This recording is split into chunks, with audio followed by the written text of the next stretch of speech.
Hello, everyone. My name is Diego Alfonso, and I'm your host with the Florida Aviation Network, broadcasting live and in the clear from the Howard Hughes exhibit in the Florida Museum at Sun and Fun. Please keep in mind that 2013 marks the 39th consecutive year of this fly-in expo and air show all roll into one.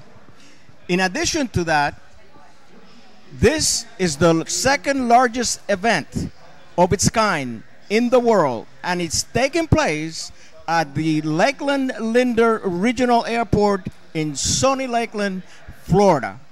If you haven't been here, you don't know what you're missing. And if you have been here and you're not here today, you must be hurting. So stop the hurting and get your way over here. Today I have with me my favorite co-host. Her name is Machille Cassidy. And she's been a pretty busy bee. I know yesterday she was running around all over the place. Today she had some other things to do, and that's what I want to ask her about. What have you been doing today? Well, I've been doing a lot. There's also been a lot of running around. Like, as usual, I've been running around this whole week. But you've been doing a lot, too, I noticed. We've had the guests, Melissa and Rex, here. Yep. They were doing what exactly? There are show performers. They're both aerobatic pilots, but he does he jumps out of an airplane with a flight suit. Oh, wow. Not a chute. He has a parachute, but he doesn't open up the parachute. He jumps out of the airplane and he flies, just like a bird. Oh, so he was telling me for every 3 feet that he goes forward, he loses 1 feet of altitude. Oh, and wow. he jumps from an altitude of 10,000 feet. That's long. But guess what? What do you think she does? I'm guessing she flies the plane that he jumps out of. But what do you think she does with that plane? Oh, she's probably doing like tricks and stunts and all that. She does that, but that's probably the closing of the show for them. So there's much more what she does. What she does is, while her husband is gliding, she rolls around him. Oh, wow. All the way down. Now, wow, that takes a lot of skill and a lot of confidence. I don't think I'd be able to do that, no. Because that propeller is turning. Yeah. And that is metal. Yes. The timing and everything has to be tremendous. So that's a really, really nice group. And by the way, her grandmother was the one that taught her to fly. Oh, wow. Aerobatics. Yeah, wow. Her grandmother flies aerobatics too. So now I understand that tomorrow you're not going to be here. You're going to go to the Splash In. Can you tell us something about that? Well, I know there's going to be seaplanes there, and they're going to be flying all over the place. So I bet that's going to be a lot of fun to watch and see people doing. So I can't wait to go out there and just enjoy everything that's there. Okay. So are you going to be covering the Splash In? Basically, I think so. So you're not going to be here tomorrow? No, not here. Tomorrow's my last day here. Aw. So it was fun having you around. Yeah. Well, no, I'm having a great time, and I'm looking forward to be here again. And I'm just trying to see if everything goes well. If everything goes well, their show, Melissa and Rex, is at 5 o'clock tonight. Okay. So that's something that I want to make sure that we watch. Yeah, definitely. That sounds like a lot of fun. Okay, now, here, Melissa, if you look to your left, you're going to see Mr. Steve Brown with the CFA, which just joined us here. Steve. There you go. Nice to see you. Same here. A pleasure to have you here. Hi, this is nice Melissa meeting you. Cassidy, my co-host. And Steve, would you please like to tell us what you do with the CFA? Yeah, it's the CAF. It's the CAF. Commemorative Air Force. That's okay. I'm the President and Chief Executive Officer of the Commemorative Air Force. What we do, quite simply, is we honor American military aviation. And we do that because we fly a large percentage of the warbirds you see in the air. So we own and operate 156 vintage military aircraft, most of them from the World War II era. So we fly them around at air shows, so the big B-17s and P-51s, and we own and operate the one and only, the largest warbird in the world, which is the B-29 Superfortress Fifi. So if you've ever seen Fifi fly, that's our airplane. I'll tell you, my hat is off to you guys because I'm an old-timer, and I think we need to preserve those aircraft. I really do, because there's so much, not just the memory, but the meaning. Right. Of those aircraft and the people that flew those aircraft, Sure. those who made it and those who didn't. Right. And they can never be forgotten. And I think that every time I see an airplane like that, it's just I want my great kids to Yep. be able to see those airplanes. Well, and that's our goal. Our goal is to keep them flying. We do a lot. We have 10,000 member volunteers that really operate these airplanes. They raise the money.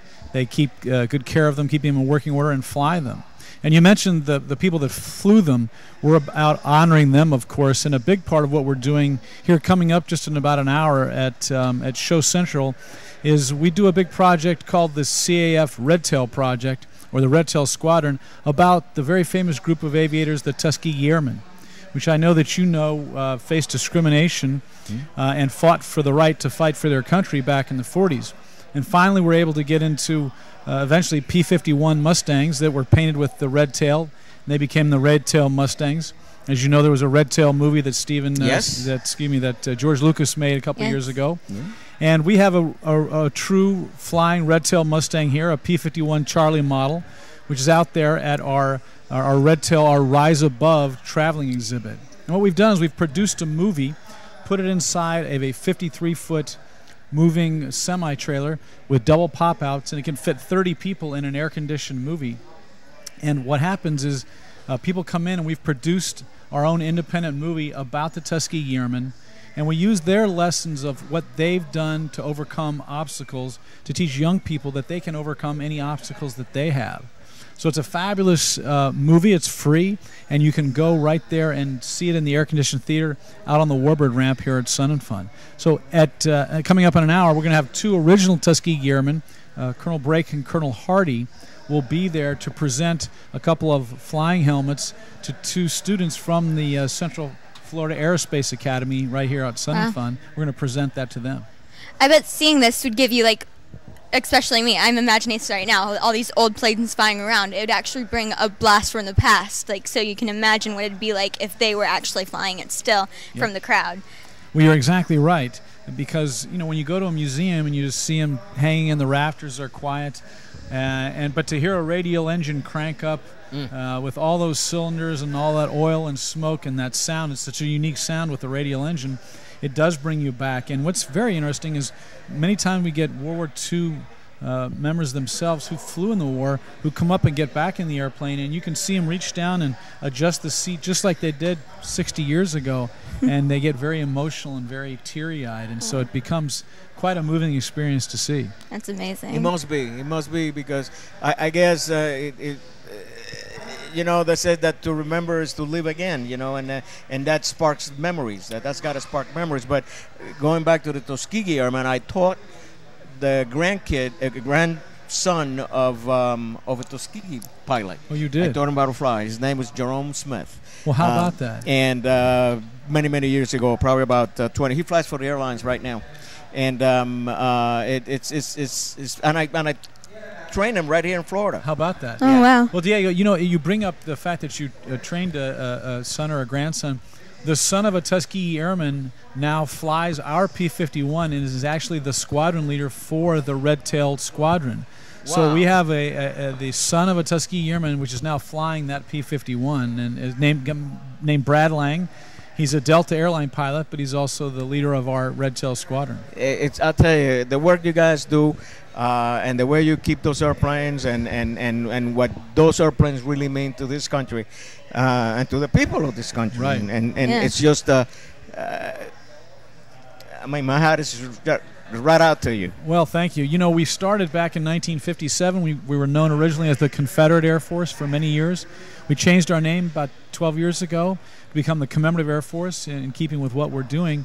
And since then, in all that time, we have the very first airplane we ever acquired, our Red Nose Mustang in Georgia. We're still flying it after we acquired it back in 1957. So we keep flying it. And the kind of neat thing about joining the Commemorative Air Force is anyone who joins it becomes a colonel. All of our members are called colonels. Oh, wow.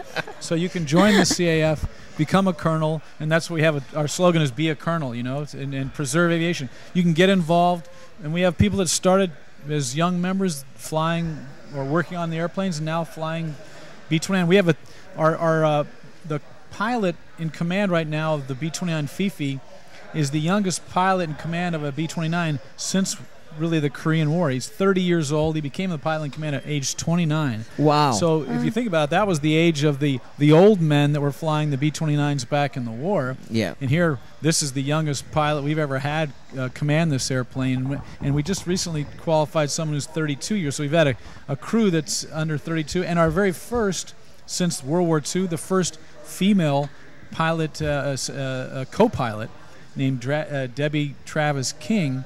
She became the first pilot of a B-29 since the only two other women which were WASPs in World War II that Colonel Tibbets qualified. So a lot of history going on right here in modern day using the old airplanes. Oh, yeah. Yeah, I see that.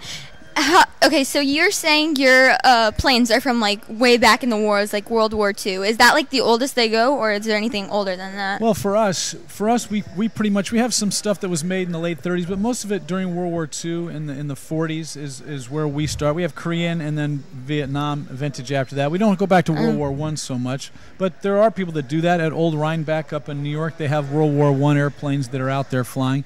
But we're pretty much focused on the World War II era and forward. That's what's easiest for us. Because that's to when maintain. Everything happened, basically. Well, a lot of, you know, of course, the dawn of aviation, military aviation was World War I. But those airplanes are pretty delicate, pretty fragile. The engines were not very reliable. Yes. So in the interest of safety and really from our mission, that's not where we started. Our members were World War II veterans. So they started collecting what they knew. And then it became the idea that the Air Force wasn't saving these airplanes, so we need to save these airplanes. If you think about it, nearly 5,000 B-29s were made, and there's only one flying. Out here on the ramp, we've got the SB-2C Helldiver, which is a torpedo single-engine dive bomber. Wow. There were thousands of those made, only one left. So on and on, you know, there's only two B-24s, and that was the most produced airplanes with 18,000. Yeah. So you think about that, all that history is lost. Basically smelted down to beer cans. But our members decided to go out and save it, and we formed the Warbird movement that you see today. So there's a lot of restoration going on within the airplanes. All the time. We, Fifi, we just designed 4 new engines for her. We've restored the wings. We've restored the body. Almost all of our airplanes get, at one point or another, probably every rivet and every piece of metal throughout its lifespan will end up being, replaced with new parts and so forth to keep everything in great integrity. But basically, it is the original thing. Oh, absolutely! It's all original. It's original. But just like you replace original parts with original parts, and remanufactured. So it's the original airplane, but you just keep it up to snuff, make sure everything's good, no corrosion, and all the mechanical linkages are all sound. Interesting. That's very interesting. One thing that I just learned. I didn't know. So you're saying that the organization goes back to 1957? Yes, sir. It was formed in 1957. Wow, I had no idea that was so far back. Right, and we really made a big name for ourselves in the 70s. We flew all of our airplanes into Transpo 72 in Dulles Airport in Washington, D.C. And we flew. There's great footage of the B-17 flying right down the Potomac River, right to the Capitol. Couldn't do that now, but we've got great footage of doing that. And so we perform. If you've seen Tora at any air shows, yes, that's our group. That's this commemorative Air Force group. Those are our airplanes which go out and recreate Pearl Harbor with a script with pyrotechnics and with air maneuvers that simulate combat. You know, when you were talking about like the B-24, that they built like 18,000 of them, and I remember I was a young boy, and I saw a picture of B-17s being chopped up Oh, yeah. by the big old cutting sledge. We have that same pictures. And that was always, it's always been ingrained. I can still see that picture. It's always been ingrained, and to think, you know, that at that time nobody thought to say, wait a minute, let's not destroy all these things. Let's just just take 100 or something and put it here. It doesn't cost. They're already built. Let's just keep them in Arizona somewhere, you know, where they're not gonna. You know, it's funny and that's how we came to get Fifi and our B-17s. But you know, there's 12 B-17s. We have 2 of them now, but there were no B-29s. And in 1971, we were trying to find one, and everyone thought that they were all chopped up. But it turns out they weren't. There were some in China Lake, and one of our members flew over and saw a field of them. Well, it turned out they were using them for aerial gunnery practice. So they were going down and shooting these up with modern military. But we got the Air Force to allow us to go in. We went and searched and found the airplane, which became Fifi. In 6 weeks, our members restored her to a flyable condition, and we flew her out of China Lake, and that's the last time. That's the last flying B-29 ever. Because of that, and the rest of them were destroyed or chopped up. Oh yeah. In hordes. Put in museum.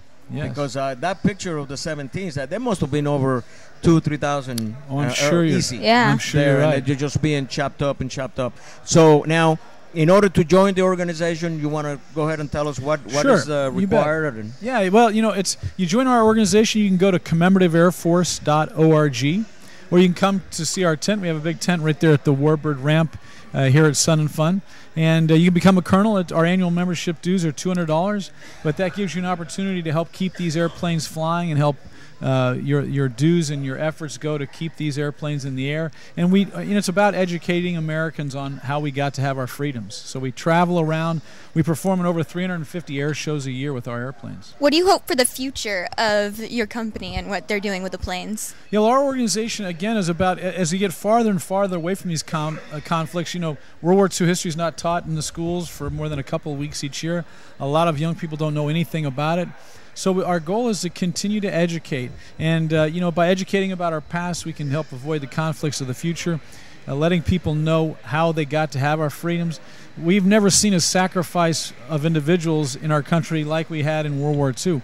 So taking people back and showing them what the will of a country can do to overcome oppression is something that, especially as we get farther and farther away, you know, no one remembers. The people, that generation that fought World War II is about to leave us all the way. So that's our goal. Oh wow, that's amazing.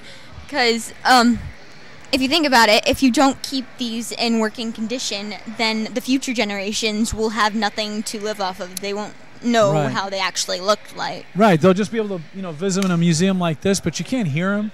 And you can get it. The great thing about it, we have a program where you can fly, you can purchase a ride. So we have about 80 airplanes that you can purchase a ride in, including the B-29 Fifi, including the B-17s, including P-51s. So you can not only see them in the air, but you can actually go out there and purchase a ride and get in there and see what it was like inside that airplane and envision what it was like back in those days when 17 and 18-year-old young men were in there fighting a war in these airplanes of tight space and, you know, in the cold with non-pressurized airplanes. So that experience really takes you back. Yes, it's much better than a video game or you know, the electronics. You can actually feel all of your senses engaged. I had the pleasure of meeting because I'm originally from Cuba, but we left Cuba back in '61 and we went straight up to New Jersey. Okay. And in New Jersey, there were I met one of the crew members of the Enola Gay. Yes. And he was he had a candy company, candy and tobacco company. Okay. And he served stores, and you know, my father had a little candy store, sort of. Right. And one day he came over, and for some reason I had an airplane at the store, and that was it. That was instant. And I believe he was a radio operator. Wow. If I want to. Well, you know, the navigator of the B-29 Enola Gay is still alive.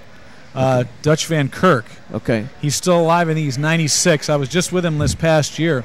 So he's still alive, the navigator from the Enola Gay. Yep. Right there. And Colonel Tibbets.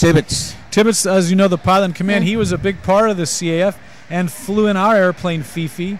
And now his, I think it's his grandson or his great-grandson, the fourth, Paul Tibbets the fourth, is a colonel in the United States Air Force and recently commanded the B-2 unit, which was the reconstituted 509th. So he's still active in the Air Force, and he just flew on Fifi last week in a B-29 and took his children.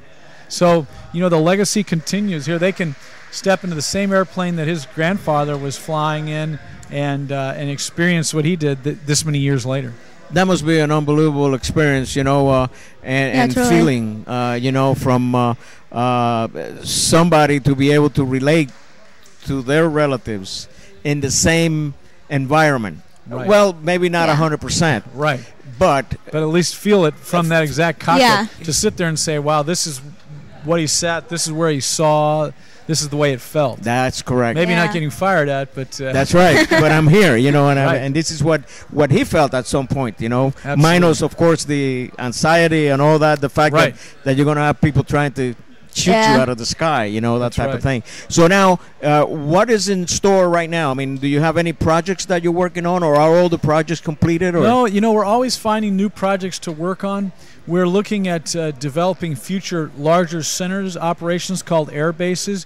Right now we have large centers, like in Tempe, Arizona, we have a big facility where you can go, a big museum, our B-17s there. We have different fighter airplanes there, B-25, and in Southern California and Atlanta. So we look at making a bigger impact and bigger footprints in bigger cities in the future.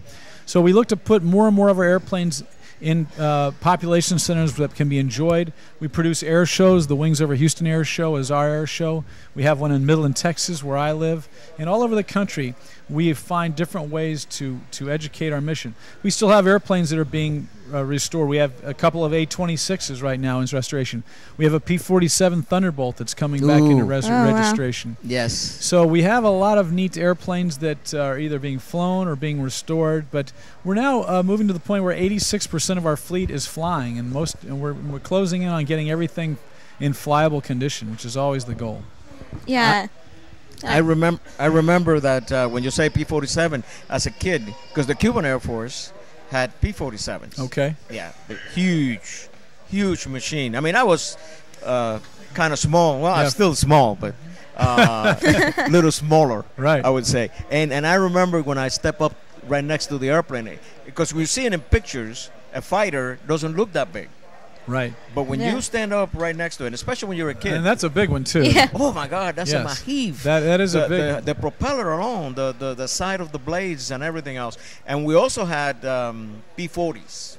Right. And the Cuban Air Force. And then they had the T-33s and stuff like that when they started to make the transition to jets. Sure. You're too young to know that stuff. I'm just amazed right now at all this I'm getting right now. I didn't know there was so much history behind all these planes. It is, and that's why it's good whoever's out watching and contemplating coming to Sun and Fun. There's a lot of neat things to see, all certainly the experimental and the aero bag and so forth, but to come see the history of the warbirds, it's typically really one of the most popular things to come and see it at an air show and talk to guys that are flying them now or that flew them in the war and really just get that feeling of nostalgia. That was a unique time and a unique time in our country's history. Yeah, there's something that you should know because he mentioned WASP. Yes. Did you know what that was? The Women's in Aviation. Okay, yeah, I've learned about you're that. Good. That's Being at an aeronautics school, you kind of learn a lot. Great. Yeah. Well, they're doing a good job because I figured I want to fill her in. The Women's Air Service pilots there, the WASPs. And, there's still several WASPs around, and we've had them out to fly. It was interesting story about the B-29 when Colonel Tibbets was in charge of the program to bring the B-29s on. There was just towards the end of World War II, and the pilots were very scared of the airplane because it has no. It's all mechanical steering linkages. There's no hydraulic assist. It's all Armstrong, and they were very tentative about flying these airplanes. So what Colonel Tibbets did is he trained two WASPs, so two women. He trained them to fly the B-29. So they took out, and these two little women walked out, got on the airplane, took off, and flew it around. And it shamed the men into, okay, well, I guess we'll get in there and fly him. So he was very brilliant. And those were the first and only two WASP pods of a B-29 until most recently the woman, Debbie Travis King, that I told you about, became a pilot. And so she, one of the WASP pods from the B-29 is still around, and she got a chance to meet her. So that was a neat history, gapping the bridge there. Yeah, but I never met Mr. Tibbet. Actually, I never saw him personally, but that must have been a tremendous experience for these guys back in those days on that mission. It's the first of everything, you know. Well, sure, yeah, the first and only, thankfully, and certainly changed the complexion. It ended the war. So it ended it right there, Steve. We have reached that point where I feel real sorry because I really enjoyed this conversation. It was a pleasure talking with you, Melissa. Same thank here. you very much. Michelle, thank you so much for helping out. This is the best co-host I've ever had. Thank you, Diego. Sitting right here. Thank you. And Steve, wish you a lot of luck with this. And I'm going to go by there and pay you guys a visit. Please come by and see us. And for you out there, just stay put because we're coming back with more information that you don't want to miss. See you in a little bit.